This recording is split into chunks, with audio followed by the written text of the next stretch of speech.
खरा नागरिक या पाठातील शेवटचा भाग जो आहे तो आपण आज पाहणार आहोत की कशा प्रकारे निरंजनने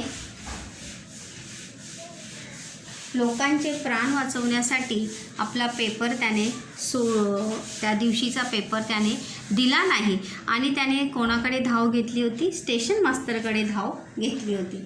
बघा, निरंजनने धावतच स्टेशन मास्तरांना गाठलं.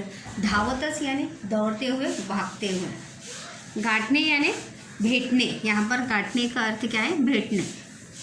त्यांना पुलावरच्या खराब झालेल्या रुळांबद्दल सांगितलं, पण ते त्यांना खरंच वाटेना.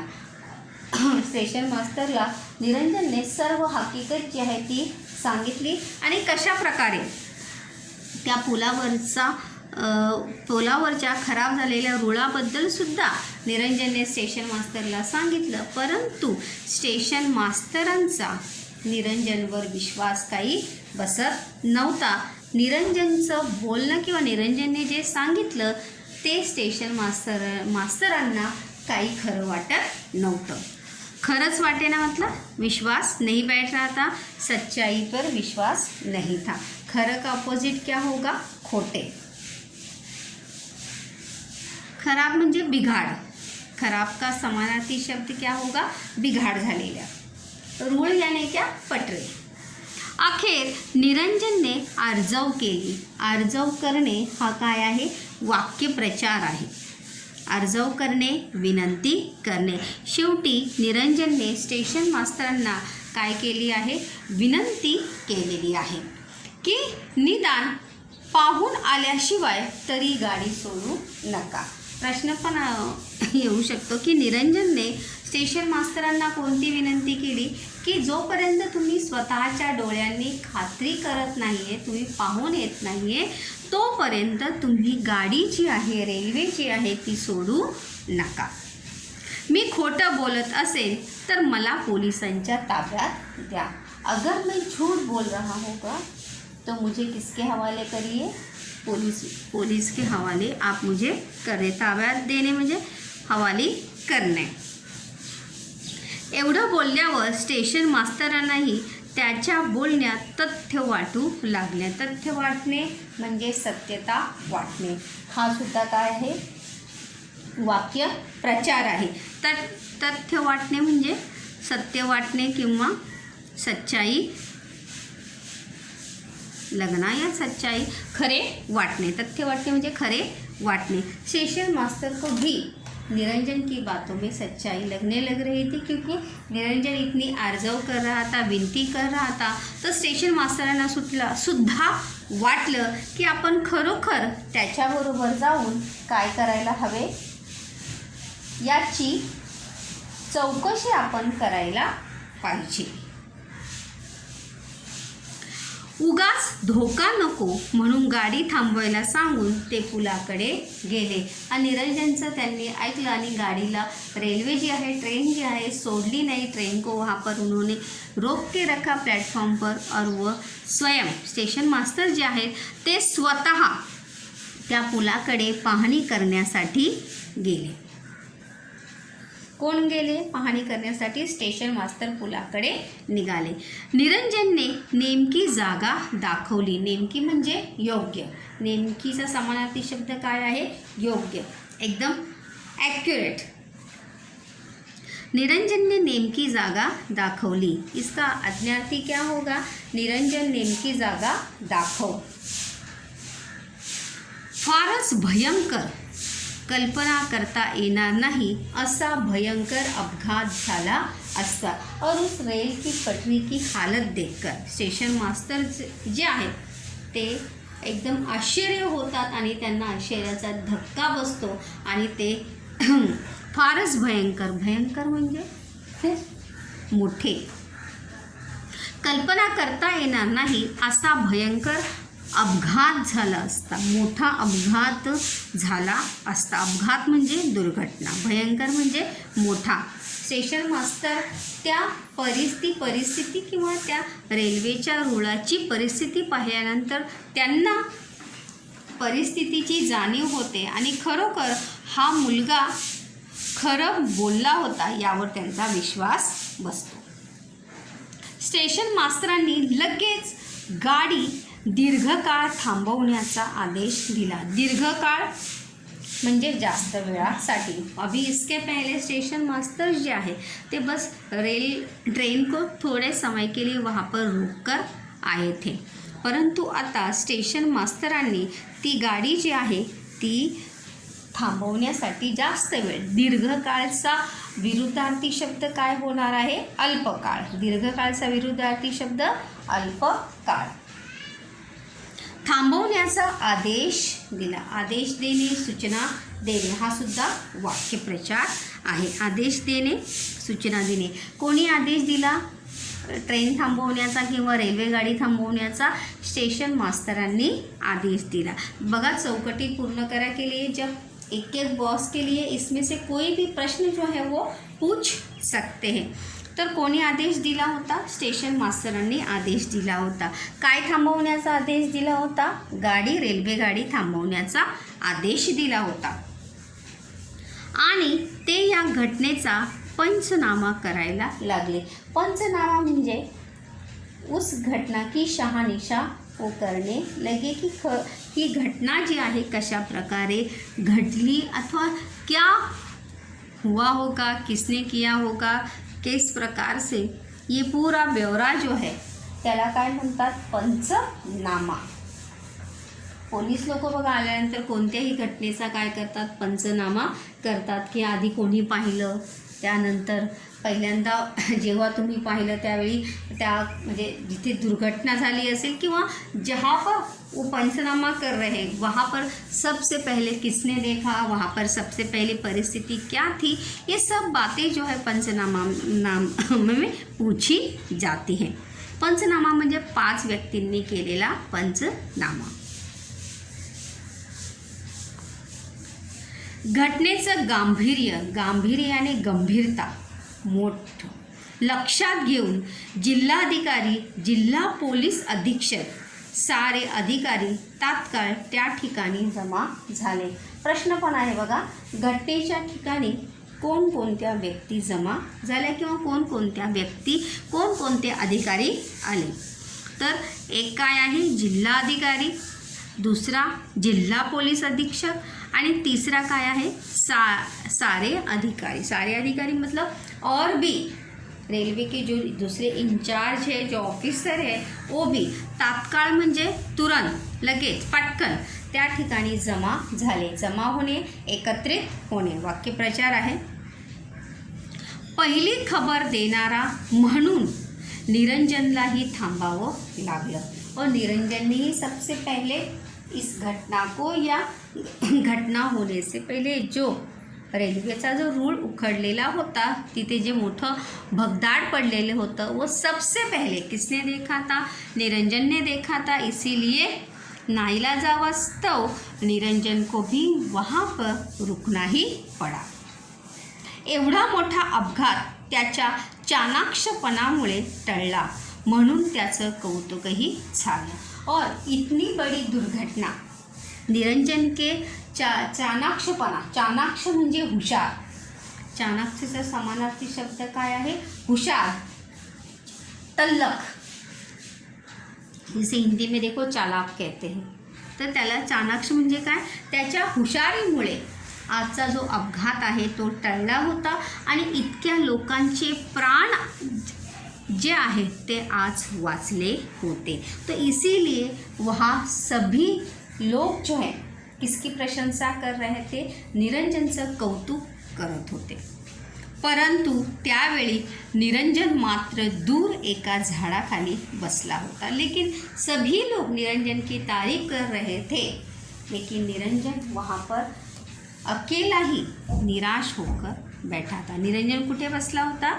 दूर एका झाडाखाली बसला होता. तो निराश झाला होता. निराश होणे, नाराज होणे हा सुद्धा काय आहे? निराश होणे, नाराज होणे हा सुद्धा काय आहे मुलांनो? वाक्य प्रचार आहे. त्याचा नागरिकशास्त्राचा पेपर चुकला होता. निरंजनचा शेवटचा पेपर कोणता होता? नागरिकशास्त्राचा त्याचा शेवटचा पेपर होता आणि तो पेपर आज तो देऊ शकला नव्हता. का? कारण की त्या अपघाताची बातमी किंवा अपघात टाळण्यासाठी तो पायी चालत इतक्या दूर स्टेशन मास्तरांकडे सांगण्यासाठी आला होता. त्यामुळे त्या दिवशी तो नागरिकशास्त्राचा पेपर देऊ शकला नाही. तो नापास होणार होता. देखो वहाँ पर बैठे सभी लोग निरंजन की प्रशंसा कर रहे थे, निरंजन की बुद्धिमत्ता किंवा त्याच्या हुशारीचं, उसका प्रसंगवधानाचं तारीफ करत होते. पण दुसरीकडे निरंजन मनामध्ये काय होता? नाखुश होता. कारण उसे किस बात की चिंता थी की आत्ता जर मी नापास झालो तर भडसावळे गुरुजी माझ्या वह्या पुस्तकांचा खर्च करणार नाही आणि मला वारसुद्धा जेवणासाठी लावून देणार नहीं. तो और इससे भी बहुत सारे विचार उसके मतलब उसके सभी स्वप्न जो है आज क्या होने वाले थे, टूटने वाले थे. और इसीलिए वो सभी के बारे में निरंजन जो आहे तो विचार करत होता की आता काय होणार. तो नापास होणार होता. नापासचा विरुद्धार्थी शब्द पास. याच्यावरती दुसरा पण शब्द येऊ शकतो उत्तीर्ण आणि अनुत्तीर्ण. पासचा समानार्थी शब्द उत्तीर्ण, नापासचा समानार्थी शब्द अनुत्तीर्ण. आणि उत्तीर्ण आणि अनुत्तीर्ण हे दोघे काय आहे? विरुद्धार्थी शब्द आहे. त्याला गुरुजींकडून मिळणाऱ्या सगळ्या सवलती रद्द होणार होत्या. रद्द होणे, बंद होणे हा सुद्धा काय आहे? वाक्य प्रचार आहे. भडसावळे गुरुजींकडून निरंजनला ज्या सवलती मिळत होत्या म्हणजे त्याच्या वह्या पुस्तकांचा खर्च कोण करायचे? भडसावळे गुरुजी. त्याच्या जेवणासाठी वार लावून कोण देत होते? भडसावळे गुरुजी. तर या ज्या सगळ्या सवलती होत्या त्या काय होणार होत्या? रद्द होणार होत्या. रद्द होणे म्हणजे बंद होणे. निरंजनच्या जवळ येऊन वार्ताहरांनी त्याचं नाव विचारलं. फोटोही काढला. निरंजन उदास मनाने घरी परतला. जाहिर सी बात है इतनी बड़ी दुर्घटना वहाँ पर होने से टली थी, दुर्घटना टली थी. और वहाँ पर बहुत सारे न्यूज़पेपर वाले, मीडिया वाले वहाँ पर एकत्रित हुए थे. तो इसीलिए वार्ताहर म्हणजे काय? रिपोर्टरांनी त्याला त्याचं नाव विचारलं, उसका फोटोसुद्धा काढून घेतला. कारण की इतक्या लहान मुलाच्या सावधपणामुळे आज एवढा मोठा अपघात जो आहे तो काय होता? टळला होता. परंतु निरंजन उदास मनाने घरी परतला. उदास म्हणजे दुःखी. उदासचा समानार्थी शब्द काय आहे? दुःखी. आणि उदासचा विरुद्धार्थी शब्द आहे उत्साही. निराश मन से जो है निरंजन अपने घर की तरफ लौट जाता है की आता तर मी पेपर देऊ शकत नाही आणि माझी सर्व स्वप्न जी आहेत ती आज या ठिकाणी काय झालेली आहे? संपलेली आहे. त्याच्या पुढे पाहूया मुलांना.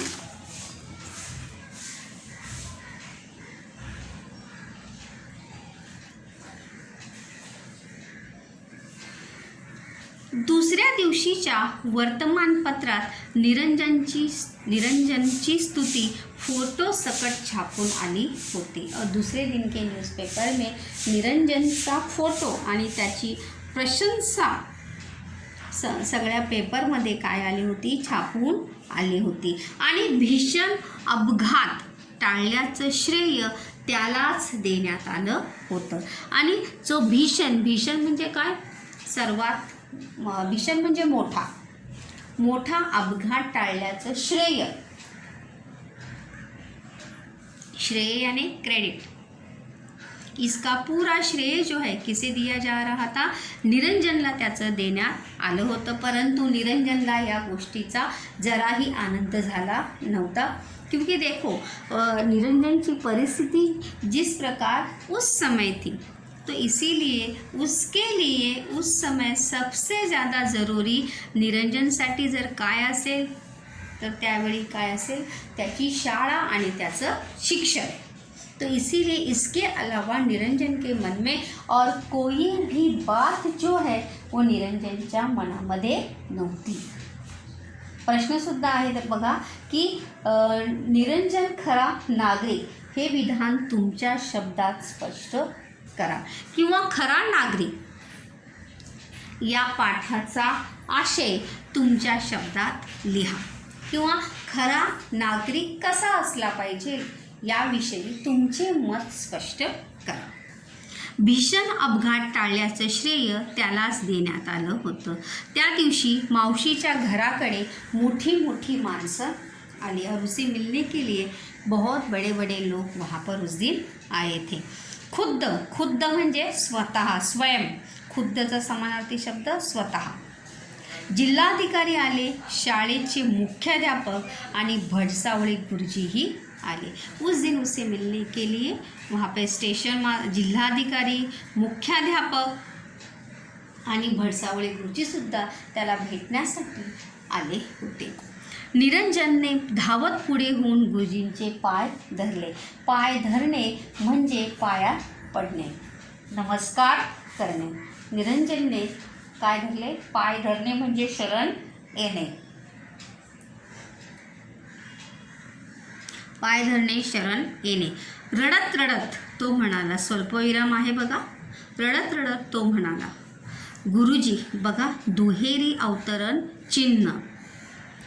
स्वल्पविराम आहे पुन्हा, गुरुजी मी नापास होणार, माझा कालचा नागरिकशास्त्राचा पेपर बुडाला. आणि पुन्हा एकदा दुहेरी अवतरण चिन्ह काय आहे? पूर्ण झालेलं आहे. निरंजन रडत रडत गुरुजींना काय सांगतो की गुरुजी मी काय होणार आहे? नापास होणार आहे.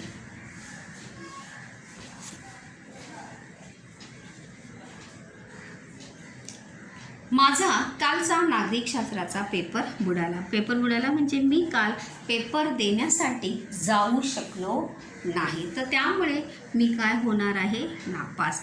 नाही रे बाळा, तो गुरुजी उसे समझाते हुए निरंजनला गुरुजी काय म्हणतात? पुन्हा एकदा बघा दुहेरी अवतरण चिन्ह आलेलं आहे, पूर्ण विराम आहे. तू उत्तम नागरिक आहेस. उत्तम म्हणजे चांगला. काय आहे? तू उत्तम नागरिक आहेस. शेकडो माणसांचा जीव वाचवलास आणि नागरिकशास्त्राच्या खऱ्याखुऱ्या परीक्षेत पास झालास. भडसावळे गुरुजी उसे ऐसा क्यों कहते निरंजनला की तू शेकडो म्हणजे 100पेक्षाही 200-300 लोकांचे प्राण तू आज वाचवले. जीव वाचवणे म्हणजे प्राण वाचवणे. आणि नागरिकशास्त्राच्या खऱ्याखुऱ्या परीक्षेत पास झाला. और नागरिकशास्त्र के खऱ्याखुऱ्या मतलब सही, खरी मतलब खरी जी परीक्षा असते नागरिकशास्त्रामध्ये आपण काय शिकतो की आपल्या अधिकारांबरोबरच आपण आपले कर्तव्याचं सुद्धा पालन केलं पाहिजे, हे आपण नागरिकशास्त्रामध्ये किंवा साइंसमध्ये शिकतो. और उस परीक्षा में तुम सही मायने में क्या हुए हो? पास हुए हो. तुझं वर्ष कसं वाया जाईल?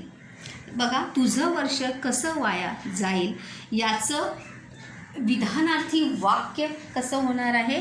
तुझं वर्ष वाया जाणार नाही. तुझं वर्ष वाया जाणार नाही हे त्याचं काय आहे? विधानार्थी वाक्य आहे. तुझं वर्ष कसं वाया जाईल म्हणजे तुम्हारा साल जो है कैसे बर्बाद होगा? तुमने एक जिम्मेदार नागरिक का कर्तव्य निभाया है और खरेखुरे किंवा खऱ्या नागरिकशास्त्राच्या पेपरमध्ये तू पास झाला आहे. तुझं वर्ष वाया जाणार नाही. इसी का अर्थ आहे की तुझं वर्ष कसं वाया जाईल. हे बघ, हे प्रश्नार्थी वाक्य आहे बघा. हे बघ, शाळेचे सगळे अधिकारी आहेत. मुख्याध्यापक, शिक्षक सभी उसे मिलने के लिए आए थे. खास बाब, खास यानी विशेष, खास बाब म्हणून तुझी नागरिकशास्त्राची परीक्षा उद्या घेतली जाणार आहे. और विशेष या महत्वपूर्ण बात ये है, वाया जाणे म्हणजे फुकट जाणे. हा सुद्धा काय आहे, वाक्य प्रचार आहे. वाया जाणे, फुकट जाणे. आणि विशेष म्हणजे महत्त्वाची गोष्ट म्हणजे तुझी नागरिकशास्त्राची परीक्षा जी आहे ती बुडणार नाही. तुझी परीक्षा काय होणार आहे, उद्या घेतली जाणार आहे. जिल्हाधिकाऱ्यांनी तुला सरकारी वसतिगृहात प्रवेश द्यायचं ठरवलंय. आणि जिल्हाधिकारी जे आहेत त्यांनी तुला कशामध्ये प्रवेश देणार आहेत, ते सरकारी वसतिगृह यानी हॉस्टेल. मतलब निरंजन को वहाँ पे जिलाधिकारी ने कहाँ रहने की अनुमति दी थी, प्रवेश उसका दाखिला कराया था. वसतिगृह यानी हॉस्टेल में उसका दाखिला उन्होंने कराया था. आणि वर वह्या पुस्तकांच्या खर्चासाठी शिष्यवृत्ती मिळणार आहे. और ऊपर से तुम्हारे इस कार्य के लिए तुझ्या वह्या पुस्तकांचा खर्चासाठी तुम्हें क्या मिलने वाली है, स्कॉलरशिप यानी शिष्यवृत्ती तुला मिळणार आहे. आता नको हो तुला वार लावून जेवायला. आणि तू जाहीर सी बात आहे, निरंजन हॉस्टेलमध्ये राहायला गेल्यानंतर त्याला वार लावून जेवायला जाण्याची आवश्यकता नाही. क्योंकि त्याला शिक्षणाची, जेवण्याची आणि राहण्याची या 3 गोष्टींची निरंजनला काय होती, काळजी होती. तर और ये तीनों चीज़ें जो है या तिन्ही गोष्टींचा ह्या तिन्ही गोष्टीच्या समस्या ज्या आहेत त्या निरंजनच्या आज काय झाल्या होत्या, सुटल्या होत्या. किंवा या सर्व समस्यामधून निरंजन आज बाहेर आला होता. इसीलिए गुरुजी उसे कहते देखो, आता नको ह तुला वार लावून जेवायला. मतलब दूसरों के घर खाना खाने के लिए जाने की तुम्हें अभी बिल्कुल भी आवश्यकता नहीं है. असं म्हणून गुरुजींनी निरंजनला हृदयाशी धरलं. तेव्हा साऱ्यांचे डोळे पाणावले. डोळे पाणावले म्हणजे अश्रू येणे किंवा रडू येणे. डोळे पाणावले म्हणजे मन भरून येणे. और ऐसा कहकर गुरुजी उसे अपने गले लगाते हैं. और एक शिष्य और गुरुजी का वो भाव देखकर, बर्ताव देखकर वहाँ जितने भी लोग वहाँ पर उपस्थित थे वो सभी की आंखें क्या होती हैं, भर आती है. तेव्हा साऱ्यांचे डोळे पाणावले म्हणजे सर्वांचे डोळे काय आले, भरून आले, मन भरून आले. तर अशा प्रकारे मुलांनो, निरंजनच्या या उदाहरणातून आपल्याला एक गोष्ट ये मूल्य हमें सीखने को ज़रूर मिलता है कि कैसी भी परिस्थिति क्यों ना हो, हमें अपनी ज़िद जो है वो छोड़नी नहीं चाहिए. कोणत्याही परिस्थितीमध्ये हार न मानते हुए हमेशा जीतने के बारे में सोचना चाहिए. और हर परिस्थिति पर मात करते हुए जीवन में आगे ही आगे बढ़ते रहना चाहिए. और किताब की बातें जो है हमें अपने असल ज़िंदगी में भी, जीवन में भी ज़रूर अपनानी चाहिए.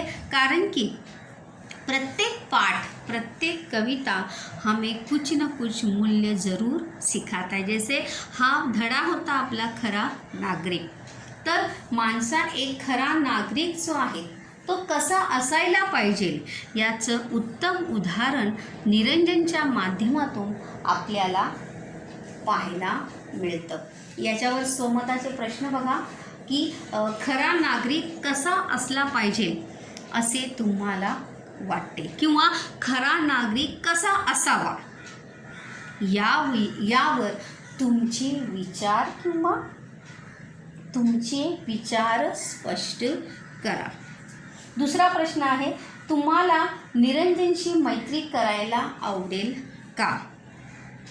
त्यानंतर दुसरा सुद्धा प्रश्न येऊ शकतो की खऱ्या नागरिकाची कर्तव्य कोणकोणती आहेत आणि नागरिकांनी कर्तव्याचं पालन करण्यासाठी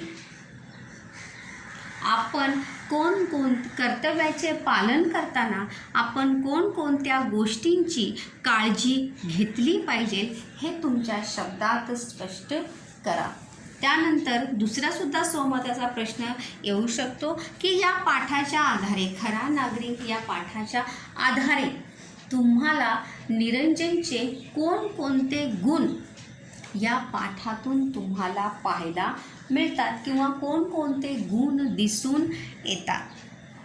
दुसरासुद्धा स्वमताचा प्रश्न याच्यामध्ये येऊ शकतो की भडसावळे गुरुजी आणि निरंजन यांच्यामधील नाते स्पष्ट करा किंवा गुरु आणि शिष्याचं, निरंजन आणि भडसावळे गुरुजी यांच्यामधील गुरु शिष्याचं जे नातं आहे त्याविषयी तुम्ही तुमचे विचार स्पष्ट करा. आणि आदर्श विद्यार्थी कसा असला पाहिजे किंवा एका आदर्श विद्यार्थ्यामध्ये कोणकोणते गुण असले पाहिजे. ये लास्ट पीरियड में हमने देखा था की आदर्श विद्यार्थ्यामध्ये कोणकोणते गुण असणे आवश्यक आहे की तर आपण त्या मुलाला किंवा त्या विद्यार्थ्याला आदर्श विद्यार्थी असे आपण म्हणू शकतो.